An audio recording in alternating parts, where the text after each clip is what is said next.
नमस्ते बच्चों, एक बार फिर से आपका स्वागत है हमारे इस YouTube चैनल AMS संपूर्ण ज्ञान पे।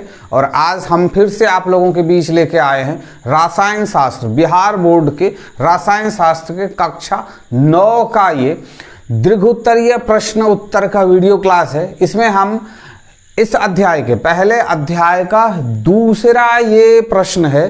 क्या है प्रश्न? कि गैस के विशिष्ट गुणों का वर्णन करने का रहा है कि गैस में किस किस तरह के गुण हैं। इससे पहले मैंने पहले क्वेश्चन का आंसर दिया है, उसका वीडियो अपलोडेड है, प्लेलिस्ट में जाके आप उसको देख सकते हैं अगर आपने नहीं देखा है तो। आज हम इस दूसरे प्रश्न का हल देखेंगे। जैसा कि आप इससे पहले के वीडियो क्लासेस को अगर देखे होंगे तो मैं पहले मौखिक रूप से आपको एक्सप्लेन करता हूं, आपको ये समझाता हूं कि आखिर इसके क्या क्या वर्णन हो सकते हैं, यानी इसके क्या क्या गुण हो सकते हैं। इससे पहले वाला सवाल में क्या था? ठोस, द्रव और गैस, इस तीनों में क्या भिन्नताएं हैं, तो उनके अलग अलग गुणों के बारे में चर्चा किए थे और उसके बाद फिर लिख के आपको क्वेश्चन आंसर दिए थे। ठीक उसी तरह इसके बारे में भी चर्चा करेंगे, उसके बाद इसका लिखित रूप भी आपको मिलेगा।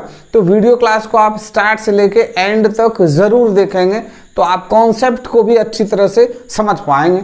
और चैनल पे पहली बार होंगे तो सब्सक्राइब जरूर कर लेंगे। और वीडियो क्लास जब आप वॉच कर रहे होते हैं तो लाइक का बटन दबाना नहीं भूलें। आप लाइक ही नहीं करते हैं। और कमेंट्स जरूर करें, आपको कैसा लगा या फिर कुछ और आपका डिमांड है तो उसको आप कमेंट्स बॉक्स में कमेंट्स करें।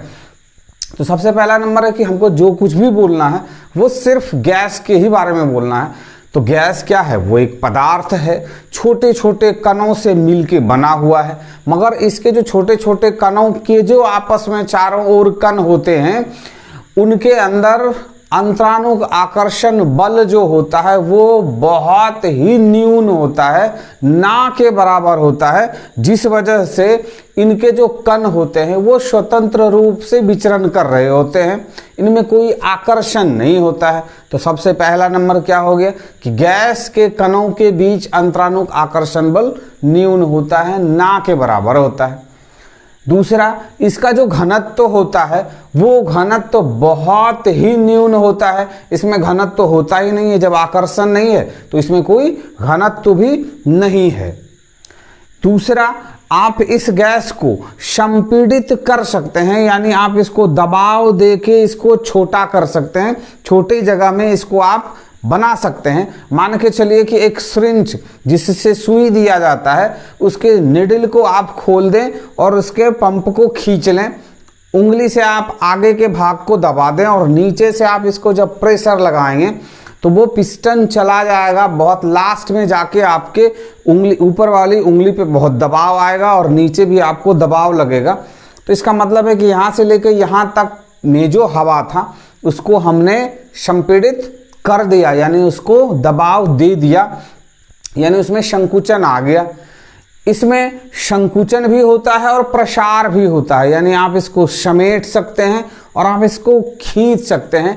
एक सिरिंज को आप ऐसे दाब के उसको लास्ट तक पहुंचा दीजिए, उससे उंगलियों को ऐसे दबा दीजिए और फिर सिरिंज के पिस्टन को आप खींच लीजिए तो वो पिस्टन चला आएगा। जैसे आप छोड़ेंगे फिर से पिस्टन वहीं चला जाएगा।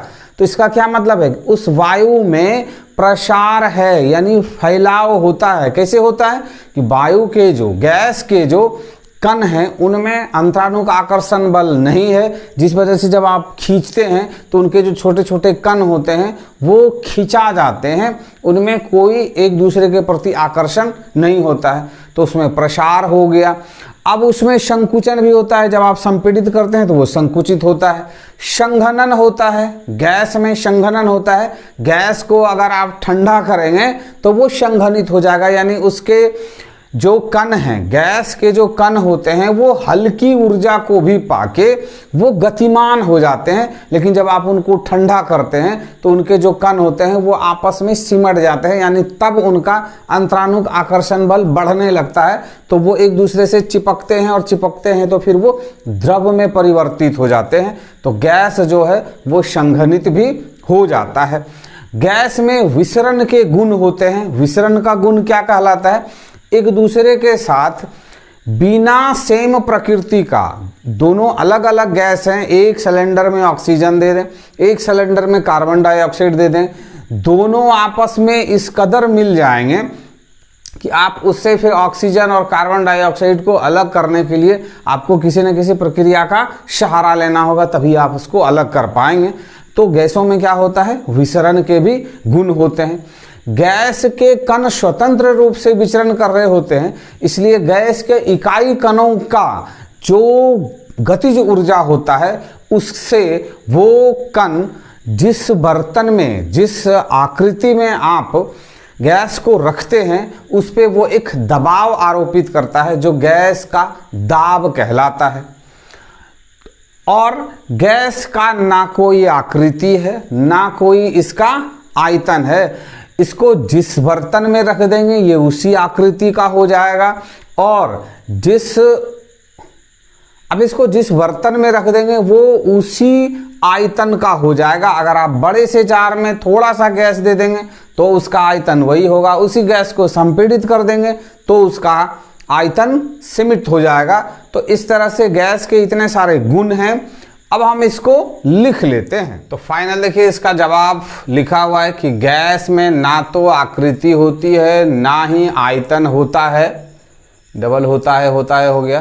गैस के कण स्वतंत्र रूप से विचरण करते हैं, गैस के कणों के बीच अंतरानुक आकर्षण बल न्यून होता है, गैस का घनत्व ठोस एवं द्रव की अपेक्षा बहुत कम होती है, गैस को संपीड़ित किया जा सकता है, गैस को संघनित भी किया जा सकता है, गैस में प्रसार एवं संकुचन भी होता है, गैस का द्रवनांक एवं क्वथनांक कमरे के ताप से कम होता है, गैस के कणों को ऊष्मा देने पर गैस के कण गतिमान हो जाते हैं और ठंडा करने पर संघनित भी हो जाते हैं, गैस में विसरण के गुण होते हैं, गैस के प्रति इकाई कणों द्वारा आरोपित बल गैस का दाब कहलाता है। या फिर इससे और बड़ा आप अगर लिखना चाहते हैं तो कोई प्रॉब्लम नहीं है, मैंने इससे पहले जो कुछ भी बताया उससे कुछ सेंटेंसेस को लेके आप इसमें ऐड करके और इसको आप बड़ा कर सकते हैं। तो मुझे उम्मीद है कि आप इन प्रश्नों के उत्तर को आप लिख चुके होंगे। इस वीडियो क्लास में यहाँ तक आ गए होंगे, अभी तक आपने इस वीडियो को लाइक नहीं किया है और कमेंट्स नहीं किया है तो कमेंट्स जरूर करें, और चैनल पे पहली बार होंगे तो सब्सक्राइब जरूर कर लें। तो मिलते हैं हम इसके तीसरे प्रश्नोत्तर में।